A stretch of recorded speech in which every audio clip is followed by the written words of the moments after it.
இயேசு கிறிஸ்துவின் இன்ப இனிய நாமத்தில் வாழ்த்துகிறோம். இன்றைய வேத வசனம்: பூமியை பார்க்கிலும் வானங்கள் எப்படி உயர்ந்திருக்கிறதோ அப்படியே உங்கள் வழிகளை பார்க்கிலும் என் வழிகளும், உங்கள் நினைவுகளை பார்க்கிலும் என் நினைவுகளும் உயர்ந்திருக்கிறது. ஏசாயா 55 அதிகாரம் 9 வசனம். Today's Bible verse: For as the heavens are higher than the earth, so are my ways higher than your ways, and my thoughts than your thoughts.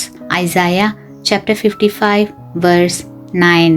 கிறிஸ்துவுக்குள் அன்பான சகோதர சகோதரிகளே, சில சமயங்களில் நம்முடைய மனதில் நான் ஏன் இன்னும் இந்த உலகில் வாழ்கிறேன் என்று நினைத்து கலங்கிக் கொண்டிருக்கிறீர்களா? இனி கலங்க வேண்டாம். ஏனெனில் உங்கள் வாழ்வை குறித்து நீங்கள் நினைக்கிறதை விட உங்களை உருவாக்கின உயிருள்ள தேவன் உயர்வான திட்டங்களையே உங்களுக்காக வைத்திருக்கிறார். உலக பார்வையில் நீங்கள் சிறியதாய் இருந்தாலும் தேவனின் பார்வையில் நீங்கள் விசேஷமானவர்கள். நம்முடைய தேவன் யோசனையில் பெரியவர்.